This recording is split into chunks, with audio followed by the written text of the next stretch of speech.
Salut tout le monde, j'espère que vous allez bien. Il y a une notion que j'aimerais vous faire comprendre un peu mieux.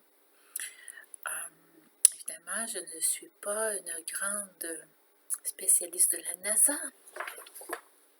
Je suis une femme spirituelle qui a par contre beaucoup de connaissances, beaucoup d'ouverture, beaucoup d'expérience. Et je suis toujours à la recherche de la vérité. Puis de la guérison de l'âme et de l'élévation de l'âme. Je suis quelqu'un qui a toujours travaillé dans les soins holistiques, par le massage, par le Reiki. J'ai aussi eu des entreprises de bijoux, de pierres fines énergétiques, dont je suis très fière. J'ai fait le tarot, la guidance. J'ai arrêté d'en faire. J'en fais un peu, pas beaucoup en fait.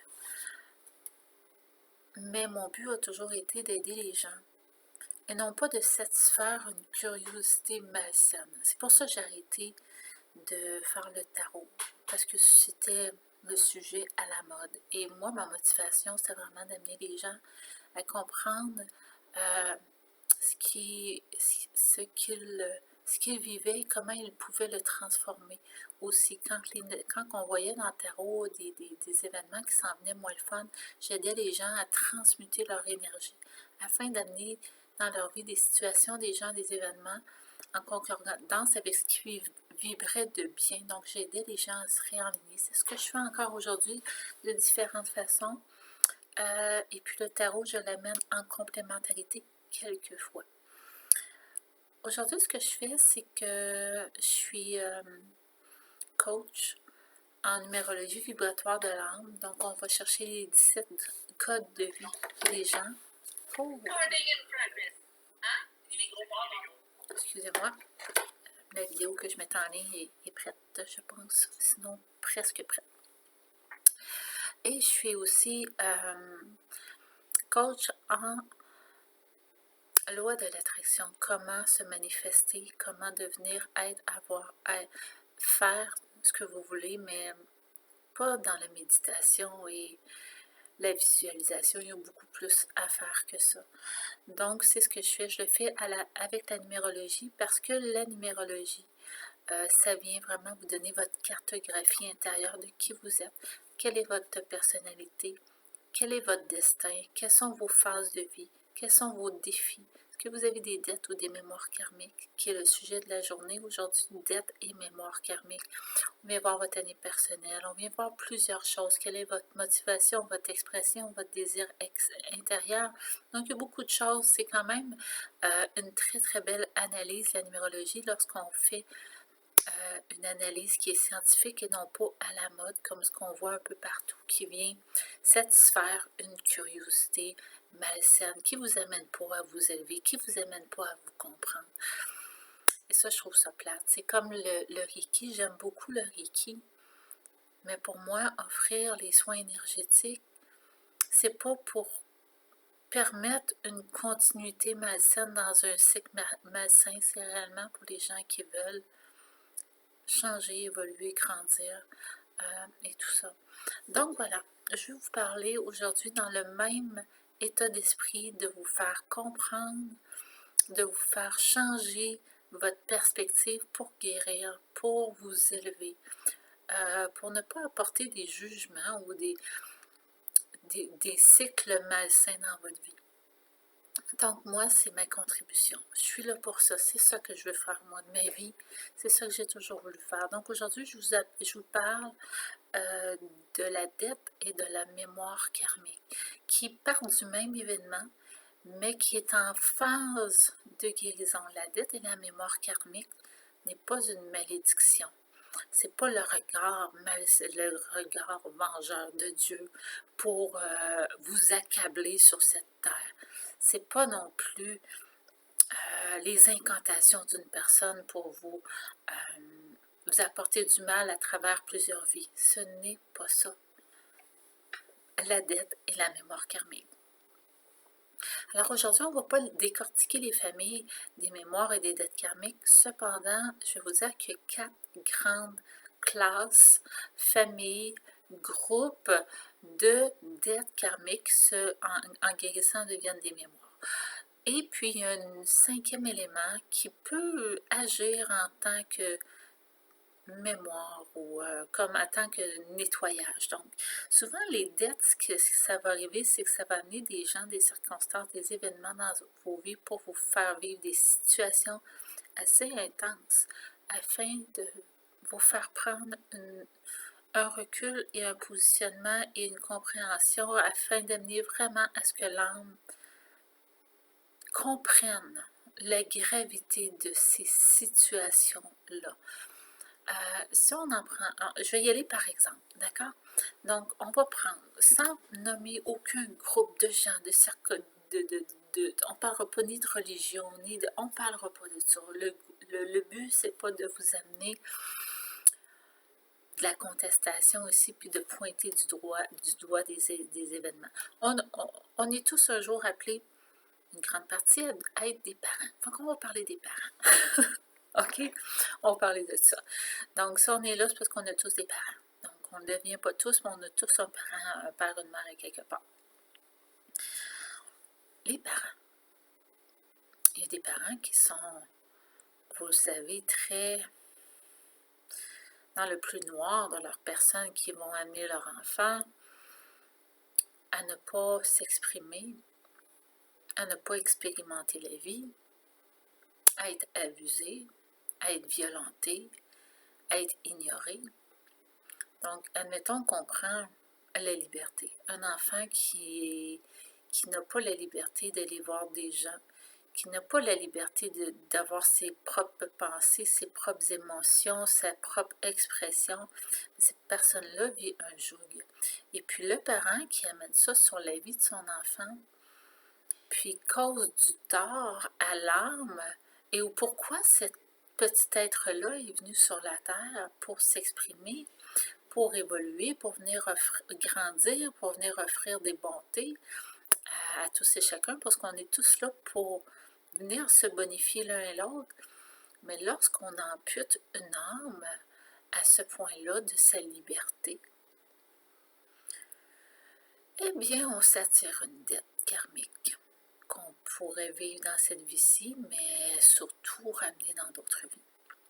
Ou à ce moment-là, quand c'est une dette et non pas une mémoire, qu'à ce moment-là, il va nous arriver des choses dans notre vie à nous, de la même nature, afin qu'on comprenne la gravité. Vous allez me dire, est-ce que la petite personne qui a vécu ça, c'est une dette karmique? Peut-être que oui, peut-être que non. Peut-être que le petit bébé, le petit enfant, avait une dette, une mémoire, mais admettons que non. Admettons que c'est un pur. Hein? Puis là, s'il vous plaît, l'idée, c'est pas de partir un débat, l'idée, c'est de comprendre une notion. Fait que réfléchissez. C'est ça que je vous demande. Je vous demande juste que si ça ne résonne pas avec vous, passez aux vidéos suivantes avec bonté de cœur, puis faites votre chemin. C'est juste que peut-être que la vidéo n'est pas pour vous, tout simplement. Puis ça, c'est correct, puis je respecte ça. Donc, moi, tout ce que je demande, c'est pas de débat, puis je demande que les gens puissent juste rentrer dans une compréhension. Donc,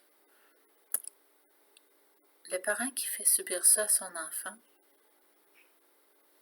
18 ans de temps. Parce qu'ici, au Québec, la majorité, c'est 18 ans. Et c'est souvent à cet âge-là qu'on commence à vouloir partir. On est prêt depuis un certain temps à vouloir quitter le nid familial. Alors, l'enfant a vécu ça toute sa vie. Le parent s'est jamais ravisé, n'a jamais compris et a toujours lui-même validé ses propres gestes. C'est lui qui est correct, puis c'est l'enfant qui était X, Y, Z à côté de la traque et tout ça. Donc, il a imposé à son enfant un paquet de schémas malsains, un paquet de restrictions, jamais dans l'accompagnement, jamais dans la compréhension de ce qui est l'âme, dans ce qui est l'évolution et tout ça. Donc, malheureusement, des humains comme ça existe. Donc, cette personne-là, évidemment, elle va être comme ça avec plein de gens dans la vie, on s'entend. Mais lorsqu'elle va mourir, puis qu'elle va le jour qu'elle va revenir, là, mais elle va avoir des choses à comprendre. Si elle ne l'a pas compris dans la même vie, elle va le comprendre dans l'autre. Donc, c'est à ce moment-là que quand on transfère, si on ne l'a pas compris, puis qu'on n'a pas guéri ça en dedans de nous, puis transmuter, puis changer nos patterns, qu'on dit en québécois, nos cycles malsains, si je peux me parler en français international. Donc, disons que si la personne se transfère une dette karmique, donc dans ses vies, dans la dette karmique, c'est pas une mémoire. La mémoire va être dans les phases de vie. Ça va se réveiller à certaines périodes, mais je vais vous en parler plus tard. Donc, la dette, on l'amène partout dans notre vie. Ça fait longtemps qu'on ne le comprend pas.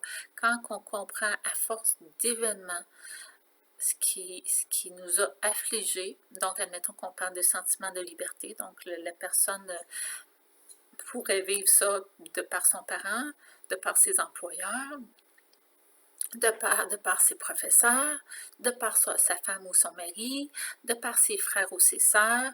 Donc, la vie va amener des circonstances, des événements, des situations qui vont ramener ce mal-être-là. Et pour vous faire comprendre et analyser et guérir ça, et vous positionner en tant qu'âme pour dire, moi, pas jamais je vais faire ça, ça n'a pas de colline de bon sens, et changer son énergie pour amener ensuite d'autres types de gens. Parce qu'il faut passer par un processus de pardon envers les gens qui nous font du mal ou envers l'énergie que ça a créé en nous. Alors, il y a des façons de nettoyer ça, bien sûr. Si vous voulez plus de réponses, venez me voir. L'idée, c'est pas de vous faire un soin, c'est de vous faire comprendre une notion. Et donc, ça, c'est la dette karmique. Ça nous suit toute notre vie, tant et si longtemps qu'on ne le comprend pas et qu'on ne le nettoie pas et qu'on ne fait pas le cheminement associé. Et il y a les mémoires karmiques. Les mémoires, excusez-moi. Les mémoires karmiques, c'est bon.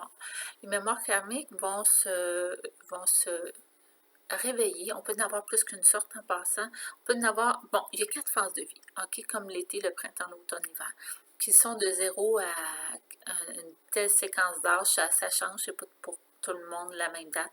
Donc, il y a 4 étapes de vie. Et puis, dans ces 4 étapes de vie-là, vous avez des phases de soutien, des énergies de soutien, vous avez des défis. Puis, à l'occasion, il y a une petite mémoire qui se réveille. C'est quoi la mémoire? Ça vient jouer quoi? Donc, encore là, il y a les 4 groupes, ou 9. On appelle ça des situations particulières, qui sont des mémoires. Donc, ça a été compris dans d'autres vies, mais ça demeure encore sensible. Et ça vient jouer aussi dans notre sensibilité, encore par des gens, par des circonstances, par des événements, pour venir continuer à comprendre et à laver cette expérience-là, pour nous faire comprendre aussi, avancer, de ne pas reproduire des cycles comme ceux-là. Donc, évidemment, il ne faut pas tomber dans l'amertume, il faut vraiment pouvoir comprendre ce qu'est le pardon n'étant pas la validation des gestes qui ont été commis, mais qui est un lâcher-prise, parce que tant et si longtemps que vous maintenez une colère, vous êtes en lien directement avec les gens, les circonstances, les événements qui ont créé ça, donc il faut être capable de lâcher, se libérer soi. Donc, libérer l'autre ou libérer la situation afin de se libérer soi. Et le pardon est toujours un positionnement et non pas une émotion. C'est une décision. Et ensuite, la guérison s'installe. Et le cheminement se fait. Et la transformation se fait aussi. Donc, les mémoires vont se réveiller dans certains cycles, phases de vos vies. Et puis, c'est toujours soutenu par une énergie de soutien avec des défis.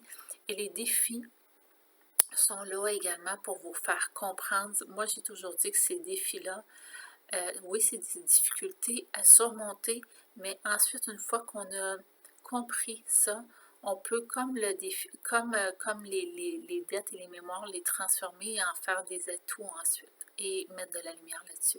Donc, je ne vais pas mélanger les sujets, les défis, pas les défis, mais les phases, non, les dettes karmiques et les mémoires karmiques sont ce qu'on a fait subir aux autres ou qu'on a été témoin. Admettons, on reprend le parent, donc on va dire un des deux parents, ça peut être la mère, ça peut être le père, cause du tort à l'enfant, disons cette fois-ci la liberté. Donc, le parent qui cause la douleur se crée le karma.